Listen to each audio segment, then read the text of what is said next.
асуулт байгаамаа.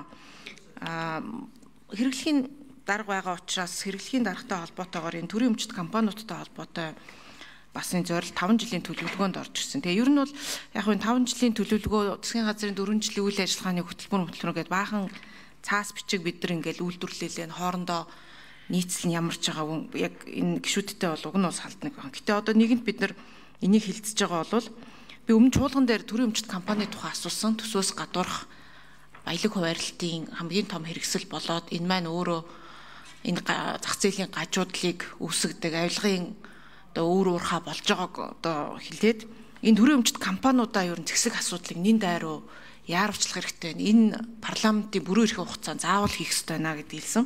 Тэгээ энэ дээр бас нэг тийм тодорхой хариулт авч чадаагүй. Тэгээ өнөөдөр ингээ харахаар шалгуур үзүүлэлтүүдийг харахаар ер нь бол нэг төрийн өмчин бол орон нутгийн өмч үр ашгийг нэмэгдүүлнэ гэдэг нэг шалгуур үзүүлэлтүүд нэг процентоор тооцсон ч юм шиг тий ил тод байдал гэдэг нэг юм яг шалгуур үзүүлэлтүүдийг нь бас харахад учир дутагдaltaй. Тэгэхээр яг 5 жилийн хугацаанд одоо энэ засгийн газрын хувьд бол мэдээж дахиад 2.5 жил 3 жил орчим хугацаа байгаа. Энэ хугацаа ихэнх нь ч 5 жилийн төлөвлөгөөний чинь. Тэгэхээр төрийн өмчт компаниудыг зэгслэх асуудал дээр ер нь энэ зах зээлээ бид нар төрийн оролцоог багасгаад хувийн өмчийн бизнесийн одоо орон зайгийн боомлоод байгаа энэ асуудлыг шийдэх асуудал дээр энэ засаглалыг нь илүү хариуцлагатай болох асуудал дээр засгийн газраас ямар бодлого төлөвлөгөө хэрэгжүүлэхээр ажиллаж байгаа вэ?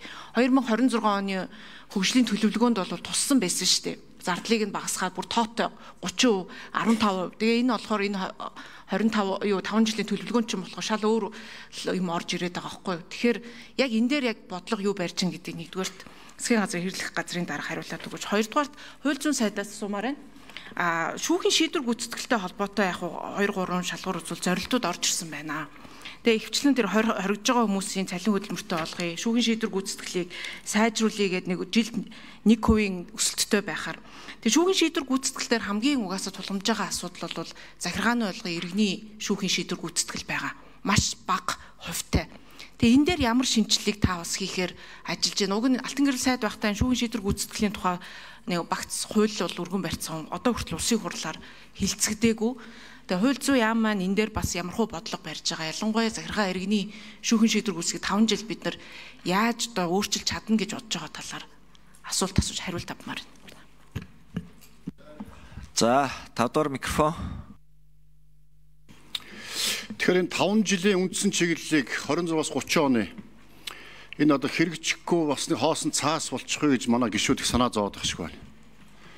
Санаа зовж байгаа ойлгож байна. Санаа зовж байгаа бол харин яаж сайжруулах уу? Яаж илүү одоо хэрэгжүүлэх бодиттой болгох уу? Гэдэг дээр илүү анхаараасаа энэ тал дээр бас зарчмын зөрүүтэй саналууд тодорхой шийдлүүд гаргаасаа гэж хүсэж байгаа. Би түрүү хэлсэн шүү дээ 30 жил бодлогогүй төлөвлөгөө явсан. Үүний үр дүн тийм үү? Засгийн газар жил болгон одоо жил 6 сарын настай байсан. Төр бодлогогүй төрийн бодлого тодорхой биш. Ийм л явж ирсэн. Өнөөдөр тодорхой бодлоготой болсон. Урт хугацааны бодлого, дунд хугацааны бодлого, богино хугацааны бодлого гэдэг энэ бодлогууд нь харилцсан уялдаатай байх. Салбаруудын бодлого нь хоорондоо уялдах, бүс нутагтайгаа бодлогоо уялдуулах, ганцхан Улаанбаатаргийн ганцхан таталцлын төвийг одоо задлах, бүс өртөө таталцлын төвтэй болох гэх мэт юмуд бол энэ үндсэн чиглэлүүдэд суудсан байгаа. Алсын хараа 20-50 суусан үнээсээ салбарлаад ингээд 5 жилийн хөтөлбөр дээр. Энийгээ бид нар яаж бодиттой өшөө илүү хэрэгжүүлэх үү? Яаж хэмжих үү? Яаж хянах уу? Яаж үр дүнг нь тооцох уу гэдэг дээр анхаарах ёстой. Хэмжиж чадахгүй бол хянаж чадахгүй, хянаж чадахгүй бол удирдах чадахгүй гэж үг байдаг. Өнөөдөр төвшингээ тодорхойлоод 30 он ийм төвшөнд хүрнэ л гэж байгаа. За энэ дээр дахиад хэлэхэд тийм үү? Энэ бол тийм 50-аад онд хэлсэн үг, намын чин гишүүнэл Лука гишүүн хэлсэн үг биш. Та бол тэгж бодд юм шиг байна лээ тий. Тий. 50-аад онд тийм Америкийн менежментийн эрдэмтний хэлсэн үг. Хаа хүрхээ тодорхойлж чадахгүй бол хизээч тэр зэгтлээ хөрөхгүй гэж үг байдэн. Та бас олоод сонсчоороо. Түүнтэй адилхан тийм үү бид нар эхлэхдээ төгсгөлөө харах хэрэгтэй юм аа. Хаана байгаа тийм үү одоо эхлэгч нь хаана хөрөх хэрэгтэй гэдгээ. Энэ хүрээндээ төрийн өмч компаниудын бүтээмж, менежмент, үйл ажиллагааг сайжруулах, ил тод болгох энэ чиглэл тодорхой ажлууд хийхэд төлөвлөсөн байгаа. За энэ дээр одоо хөрөнгийн өгөөж, төрийн өмч компаниудын хөрөнгийн өгөөж 9% байгаа бол хөрөнгийн өгөөжийг 14% хүргэнэ гэдээ орцсон байж байгаа. орон нутгийн өмчт 350 компани хөрөнгө өгөөж тооцдоггүй бол орон нутгийн өгөөжийг тооцдог болно гэж тусцсан байж байгаа. За энэ дээр одоо их хурлын гишүүдээс хүсэхэд нэг асуудал бол төрийн болон орон нутгийн өмчт компанийн тухай хуулийг улсын их хурлд засгийн газар өргөн бариад үнсэн жил гаруй хугацаа өнгөрч байна. Энийг яаралтай хэлэлцээд батлаад өгөөч. Тэгэх юм бол энэ дээр бодлого тодорхой болно. Хоёрдугаарт нь нийтийн өмчийн тухай хуулийг бас их хурлд одоо өнгөрсөн хавар өргөн барьсан яаралтай хэлэлцүүлээд батлаад өгөөч. Тэгэх юм бол энэ төрийн өмчт компаниуд дээр байж байгаа хулгай, зэлгий одоо янз янзын одоо хардлага, сэрдлэг харьцангуй гайгүй болно. Энэ бол асуудал шийдэгдэнэ гайгүй болно, шийдэгдэнэ. Ер нь бол шийдэд явж байгаа ил тод болох гээд цаашдаа энэ бол улам одоо шийдэгдээд явах бололцоотой болно. Энийг та бүхэн бас энэ хуулиудыг хурдан батлуулаад өгөөч. Тэгэх юм бол энэ одоо бодлого маань хэрэг. За инхэр гишүүний микрофоныг өгье. За намжим гишүүний асуултанд хариулъя. За үнэхээр одоо иргэний болон захиргааны шийдвэрийн шийдвэр гүйцэтгэх асуудал бол олон жилийн турш тулгымцсан асуудал байгаа. За энэ оны 5 сард Алтан гэрэл сайд шүүгэн шийдвэр гүйцэтгэх тухай хуулийн төслийг улсын их хурлд өргөн бариад хэлэлцэх шийдсэн байгаа. За энэ асуудлаар бас яаралтай хууль зүйн байнгын орооноос их хурлын хэлэлцүүлэгт бэлтгэх ажлын хэсгийг байгуулж их хурлаар батлуулах ийм томоохон өөрчлөлт хийхин төлөө байгаа. За яг хуулийн ерөнхий суурь концепцийг бол хууль зүйн сайд бол дэмжиж байгаа. Тэгээ би Алтан гэрэл сайдыг бас их хурл дээр энэ манлайллыг үзүүлээд яваасаа гэсэн бас ийм хүсэлтэй байгаа. За мэдээж тогтолцооны хувьд бол бас эргэж ярилцах зарим.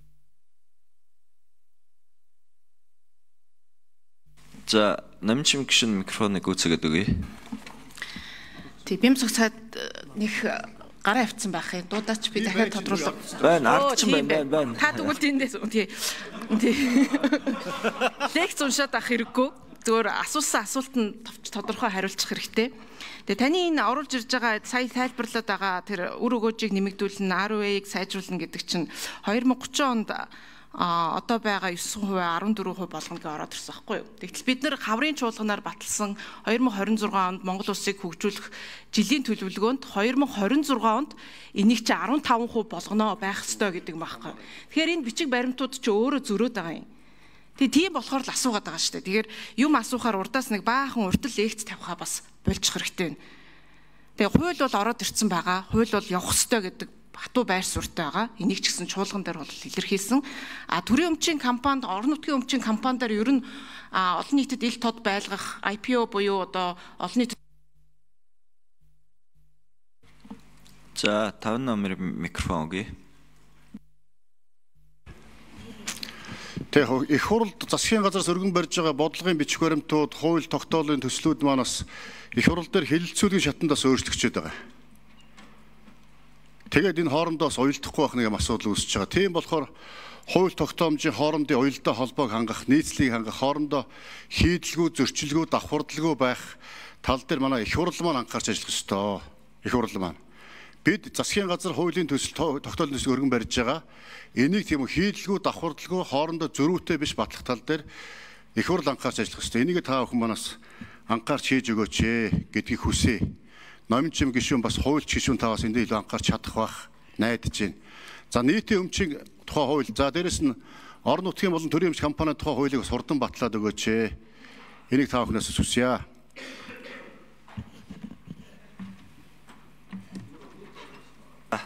За намжим гишүүний микрофоныг өгье. Гэхдээ тэр шалгуур үзүүлэлт бол улсын хурл оруулаа баталчаагүй засгийн газар л оруулж ирсэн билээ шүү дээ. Та нар тэгээ битээ нэг явахаар нэг жижүүрийн үг яриад л ингээд л да бас деталь эдгээр мэдхгүй гэж бодоод байт юм уу. Вебсайт сайт тэрийг одоо болчихоо төхөө.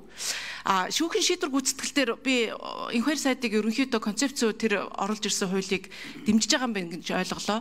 Энэ хууль бол хилц хэсэг ерөөсө хийгдэг байгаа юм. Өргөн барьснаас хойш энэ дээр бас асуудал байна гэд өмнө нь хууль зүйн яам бол за түр байжээ гэсэн одоо юутайгаар энэ байнгын хороогоор орж чадахгүй байгаад байгаа байхгүй. Тэгэхээр би бол энэ хоёр сайтыг энийг ер нь хилцэсгийг улсын хурл одоо хилцээ явахад асуудалгүй гэсэн одоо хууль зүйн сайдын байр суурийг илэрхийллээ гэж ойлгож зөв үү? Энэ дээр нэг тодруулах авчи. За энэ хоёр гишүүний микрофоныг өгье сайдын. Яг би сая нөгөө микрофон тасраад энэ концепцийн хувьд мэдээж ярилцах асуудлууд байгаа. Өөрөөр хэлбэл иргэний болон шүүхийн шийдвэр гүйцэтгэх байгууллагын гүйцэтгэлийг засгийн газрын түвшинд байх уу, шүүхийн ерхий зөвлөлийн түвшинд байх уу, одоо хуучин бол бүр улсын дэвшгүй харьяанд гэдэг бүр юм захиргааны чиглэл өгөх ёстой юу үгүй гэдэг энэ концепцийн асуудал байна. Энэ дээр бол одоо байр суурийн ойлголтын одоо нэгдсэн байдал бол байхгүй байна. Процессын хувьд шийдвэр гүйцэтгэх ажиллагааг сайжруулахтай холбоотой хөшүүрэг зохицуултуудыг сайжруулж байгаа олон асуудлууд байна.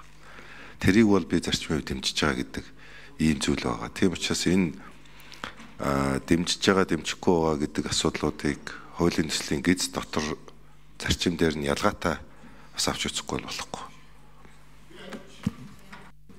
За юу 5 дугаар микрофон өгье.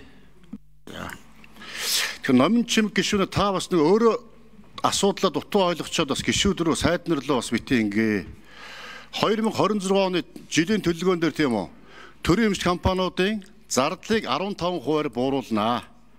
Өгөөжийг биш 30% бүтээмжийг 30% нэмэгдүүлнэгээ заасан.